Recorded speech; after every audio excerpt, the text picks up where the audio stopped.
Coming up on today's Locked On Dodgers, the Dodgers win the series. Tyler Anderson closes out his first half very well, and Freddie Freeman is unstoppable. That's what's on tap, so make sure to keep it Locked On Dodgers. You are Locked On Dodgers, your daily Los Angeles Dodgers podcast. Part of the Locked On Podcast Network, your team every day.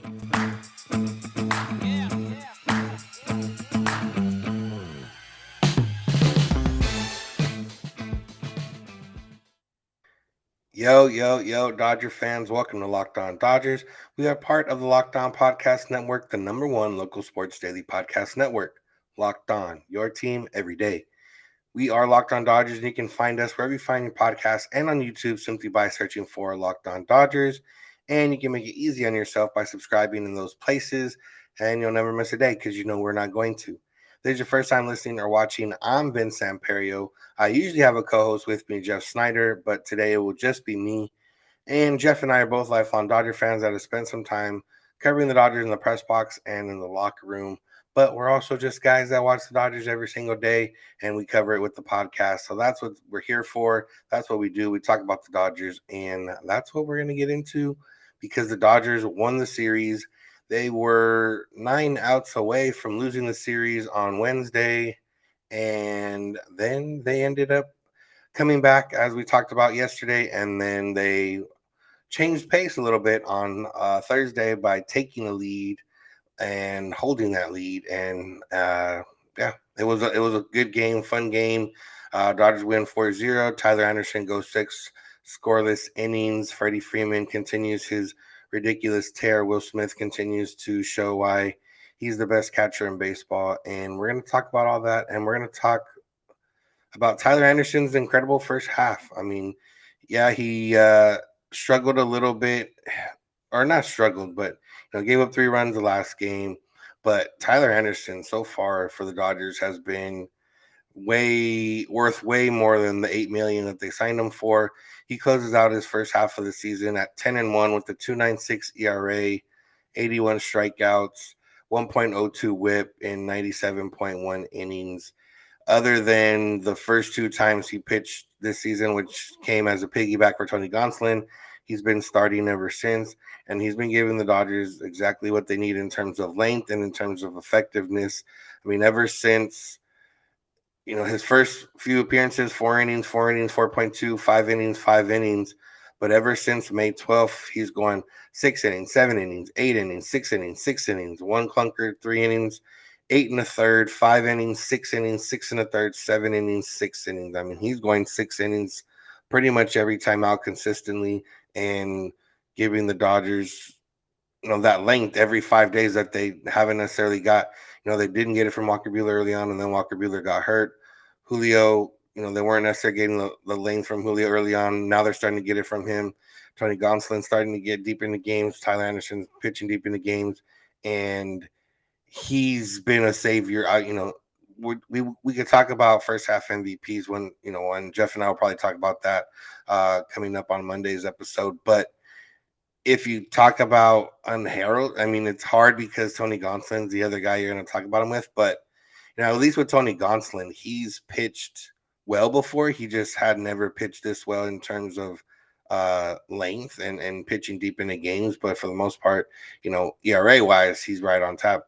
Where Tyler Anderson is out pitching his career ERA uh, by 1.5 runs nearly. I mean, he has a career ERA of 4.39 and he has an ERA right now of 2.96. So he's a guy that has really been, obviously great for the Dodgers, but has, borderline all-star and somebody that's really solidified this rotation, him and Gonsolin. The Dodgers would probably still be first place. The Dodgers are currently 9.5 games ahead of the Padres and currently 58-30, second best record in all of baseball. They definitely don't get to that without Tyler Anderson, and they definitely have a harder time of going about it if he wasn't there. So it's just we're gonna heap the praise because Tyler Anderson's been exactly what the Dodgers have needed, and he's done it in a way that he hasn't pitched before necessarily. He's, relying on that changeup, getting everything, people out in front, and then making that fastball look way faster than it actually is because of, the constant changeups he's throwing. And he's, it's not like it's a smoke and mirrors type of thing. I mean, he's dominating accomplished hitters. I mean, he struck out Goldschmidt a few times, and while he's not doing it with any stuff that's amazing, you look at, take a look at his baseball savant page, and he's got some red there in terms of not allowing hard contact. And if you look at a lot of Dodgers starting pitching and even relievers, while they may not have the best stuff per se, they may not have, they're not getting the swings and misses and everything else at a clip that is elite. They are elite at keeping the other team from hitting the ball hard. And Tyler Anderson's the same way. 94 percentile in average exit velocity, 92nd percentile in hard hit percentage, and then the 95 percentile in chase rate. So he's getting guys to chase, and he's getting guys to not hit the ball hard, or he's not allowing guys to hit the ball hard. And that's really all you can ask for coming from, a starting pitcher, especially a guy like this, and especially a guy that, has been able to give the Dodgers the length that they need. And you look at the difference from last year to this year. And last year he's throwing the fastball around the same. Fastball last year 37.3% of the time, this year 34.3% of the time. But last year, second pitch was the cutter 26.2% of the time. He's throwing the cutter down to 21.6. He's up that changeup to nearly equal with his fastball, 32.7% of the time, where last year he was throwing it about 25% of the time. So he's up that changeup to, like I said, 32.7% of the time. And guess what? People are hitting 165 against it with a slugging percentage of 240. Yeah, a slugging percentage of 240. So he's using that changeup obviously to his advantage, and I don't know, we talk about Gonsolin maybe regressing. Tyler Anderson could potentially regress as well, but to the point that he's gotten the Dodgers, and the fact that, where I say he might not regress or might not regress as much is because he's never pitched like this before. So, it's hard to say, oh yeah, he's going to, not pitch as well because, uh, for whatever the case, eventually he's not going to pitch as well because he's meant to regress. But he's also, the last time he's thrown the changeup this much was in 2020. He threw it 33% of the time, and guys hit 214 with the 306 slugging percentage against it. And in 2020, I would imagine he had a pretty decent year. So it's a matter of, yeah, could he regress? Yes, very much so. He could regress, but will he regress? I'm not necessarily gonna say yes because he's never pitched like this before. And you look at 2020, I mean, he had a 4.37 ERA in 13 games, 60 innings. But at that time, he wasn't. He didn't have his fastball wasn't uh, as strong. His fastball this year, actually, his fastball. Opponents are hitting 321 against his fastball this year. They only hit 257 against it the other day. But I think what the main part of it is, even if he's allowing hits, he's not allowing hits to compile, and he's not allowing, hard hits and everything else. So that's where he's at there. And I'm looking forward to continue to see Tyler Anderson pitch into the second half. I'm also looking forward to talk about Freddie Freeman and the incredible tear he's been on. But first, let's talk about Blue Nile. Because if you're ready to pop the question or you're celebrating a milestone moment, you can find jewelry as unique as her with the modern convenience of online shopping at BlueNile.com. BlueNile.com has jewelry experts on hand 24/7 to help you out. Because if you go to Blue Nile, you're going to have to pick out diamond shape, diamond size, clarity, setting style, all that stuff that comes with putting together a ring. And if you don't know what you're doing, they'll help you out. They got somebody available via phone and chat at all times, and they can help you handcraft the perfect engagement ring or special other ring because they create rings that are one of a kind. And right now, Locked On Dodgers listeners can get $50 off a purchase of $500 or more with jewelry from BlueNile.com. With this podcast exclusive Locked On code, it also includes engagement rings. So that's code locked on. Use code locked on at bluenow.com. $50 off a purchase of $500 or more. And remember, every order is insured, ships free, and arrives in discreet packaging so she won't know what's going on. Shop stress free and find your favorite piece. Go to bluenile.com today. All right. Let's talk some Freddie Freeman. Freddie Freeman had an incredible series. Freddie Freeman was on base nearly the entire series. And yeah, I don't think the Cardinals want to see him again, at least for now. You look at the series, he came to the plate 14 times in the 3 games. He reached base safely in 12 of those 14 plate appearances. He had 9 hits, 3 of those hits being doubles, one of them being a home run. And he had a stretch where he went 13 for 15, uh, matching the last time that happened for a Dodger was Rafael Furcal in 2007.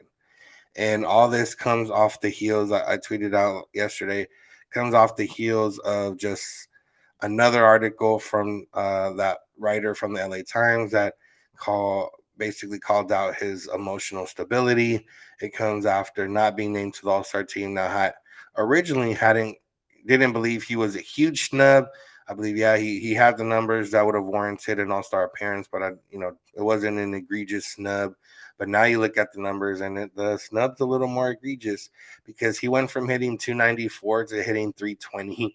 He's now the league leader in batting average, if I'm not mistaken. On base percentage, nearly 400 at 398. His OPS now over 900 at 920.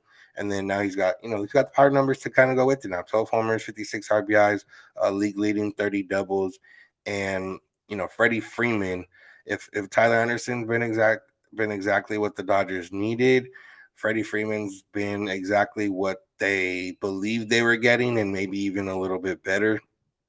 And it's been fun to watch. I mean, he's a guy that is when he has everything right like he does now, and it looks like he's never gonna get out again. And you look at Freddie Freeman over the last month in general, and the numbers get ridiculous. I mean, you go over the last 30 games, Freddie Freeman's hitting 378 with the 672 slugging percentage and a 453 on base percentage. You're like, wow, that's pretty wild. You go just the last 15 games, he's hitting 390 with a 695 slugging percentage and a 448 on base percentage. And you're like, wow, that's even better. That's crazy. There's no way he can get better than that, right? Oh, don't you dare question Freddie Freeman, because the last 7 games he's hitting 536 with a 929 slugging percentage and a 594 on base percentage. Freddie Freeman in the last month has went from he's having a decent, he's having a good season, to he's now trying to thrust his name into a potential MVP race. 320 with a 920 OPS, leading the league in doubles, on pace for over 100 RBIs. I think he's now leading the league in hits as well. He is throwing his name into an MVP race. And when Manny Machado's slowing down and Bryce Harper hurt, that window is open. And I think with the Dodgers, the hardest part is, Mookie Betts. If he's going to get hot soon, he's already in that mix. Trey Turner, he's been consistent all year. He might be in that mix. And for the Dodgers, before, we've talked about how maybe not the last couple of years, but before that, before the Mookie Betts trade, it was always the Dodgers are a good team. They don't necessarily have like the standout stars or the MVP types. I mean, for a team that was consistently winning 95 to 100 plus games, they weren't necessarily putting guys top 5 MVP. Justin Turner had some MVP votes. Corey Seager had some MVP votes. Cody Bellinger won it, but as we've seen now, that was more of an anomaly than anything else. And this year, the Dodgers have 3 superstars that will probably split some MVP votes. So it's just been a joy to watch at the top of the order. And Freddie Freeman has been on fire this last week. And I don't know if there'll be any other injuries or any other replacements for the All-Star team. But if there is, I got to imagine Freddie's next. And if Freddie's not next, the person that should be next besides Freddie is Will Smith. And Will Smith has been another guy who's had an incredible run over the last month, and especially over the last week or so when he was not announced to the All-Star team. Will Smith over the last week, 370, 469 on base percentage, 556 slugging. He's driven in 8 runs in the last 7 games. And even Will Smith, you go to the next one. Last 15 games, he's hitting 294, 419 on base, 510 slugging, 11 RBI in the last 15 games. And then you go over the last 30 games, he's just hit 7 home runs, driven in 20 runs, all while hitting 300 with the on base percentage of 377 and a slugging of 539 over the last month. So if that's not the best catcher in baseball, I don't know what is. If that's not the best, offensive catcher in baseball for sure, I don't know what is. Will Smith on the year now is up to 265, OPS seen at 824, 14 home runs, 46 RBI. I mean, he's the guy that has become an offensive force, and he's doing all this batting in the middle of the Dodgers order. And for catchers, what we've seen, and even with Will Smith specifically in the past, he's hit lower in the order. And you don't see too many catchers batting number 4 in a batting order anymore. Catchers are it hasn't become a completely defensive position, but it has had more of a defensive focus and stealing strikes with pitch framing and handling the pitching staff. And I know specifically like the Astros, they get pretty much nothing offensively from Martin Maldonado, but they are cool with that because they have a strong offense around him and he handles the pitching staff. Well, the Dodgers get the best of both worlds because Will Smith is starting to become a better defensive catcher. He's starting to command a pitching staff. And on top of that, he's batting number 4 in their batting order and on pace for around 25, 30 home runs. So it's, it's, there's not a lot. It's hard to get words for these guys, but Will Smith has shown and grown and continued to improve as time has gone on, and he's now, like I said, the best catcher in baseball, especially with some fallouts from some other guys and him stepping up. And the fact that he's not an all-star is still egregious. And Dave Roberts mentioned that while he still believes those guys are worthy of it, and he says, quote, I don't think that either player will admit it, but anything a player can use to motivate them to get through the grind of the season, I think is a benefit. And certainly those guys use it maybe a little as a little fuel, and we're the recipients and beneficiaries. And we're definitely the beneficiary from Freddie Freeman and Will Smith not being into the All-Star team, especially if this is the way they react. So that's that's it on Freddie Freeman. Jeff and I talked about yesterday how the Dodgers had these comebacks and everything else, and Freddie Freeman had almost yet to make it out in the series, and we hadn't talked about him. So today we talked about him. We also talked about Will Smith, who's driven a run in now, and I believe it's 8 straight games. But yeah, it's been fun to watch. Speaking of fun to watch, we're gonna talk about the home run derby and how fun that is gonna be to watch. And if we're disappointed that there's not a Dodger in it, but first let's talk about BetOnline because they are your number one source for all your betting needs and sports info. They got all the latest sports developments, league reviews, and news, including Major League Baseball, MMA, boxing, and golf. They're your number one source for all your sports wagering information. They got live betting, esports, scores, and more. Check it all out. They got podcasts, betonline.net. They got everything you need for your betting lifestyle. Head to the website today on your laptop or mobile device and check out the trends and check out the action. Bet online where the game starts. Thanks for making Locked On Dodgers your first listen of the day every day. Make sure to check out the live MLB Draft Show July 17th on Locked On MLB Prospects. Right after the first round of the MLB Draft, join MLB prospect expert Lindsey Crosby and MLB expert Jeff Ellis as they go deep on the future stars of Major League Baseball. Subscribe now to Locked On MLB Prospects so you get notified when they go live on draft night. All right, let's close it out.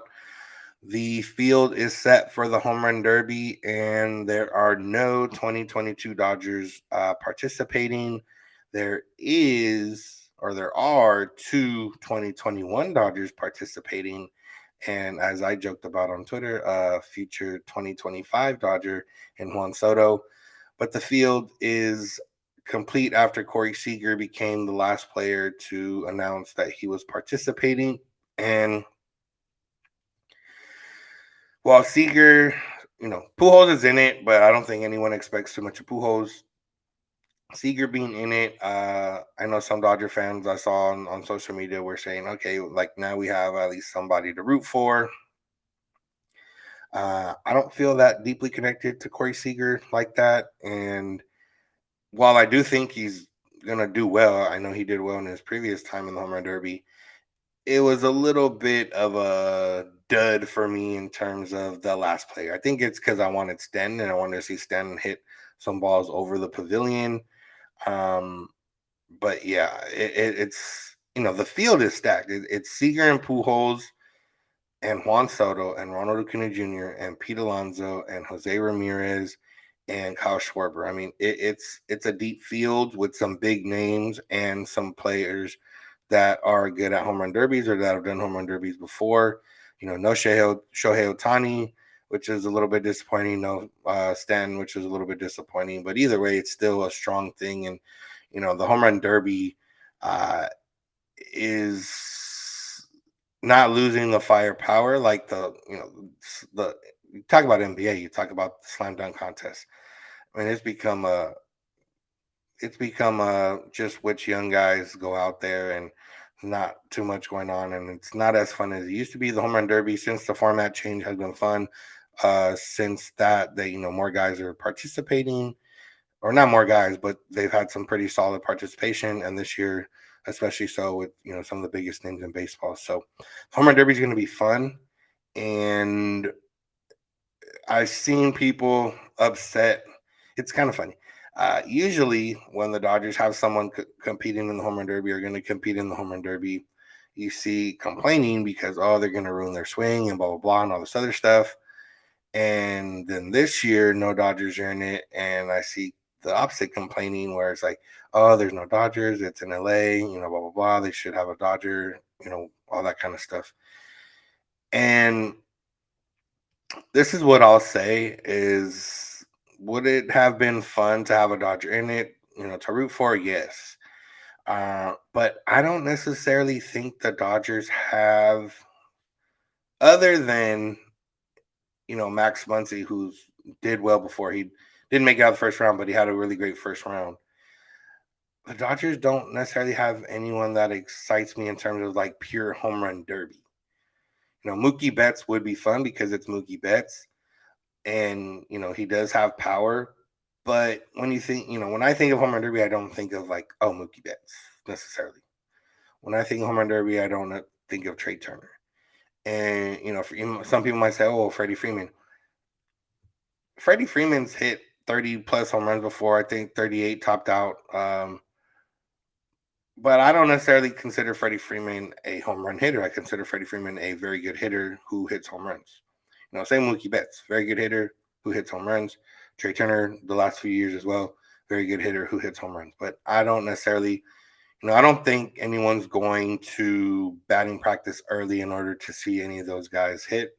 Well, especially not Trey Turner because he doesn't hit batting practice, which is why he said he wouldn't do it because there's a reason he's not good at it, is what he said. So you move on to the next tier and names that people were mentioning. Justin Turner. I don't know. Justin Turner has hit home runs before. He's hit 25. I don't think he's ever got to 30, but he's hit, a lot of home runs. I don't necessarily say, oh, yeah, I want to see Justin Turner in the home run derby. And that's not a knock on anyone. The Dodgers have a lot of good hitters. They don't necessarily have any guys that are just, pure power type hitters.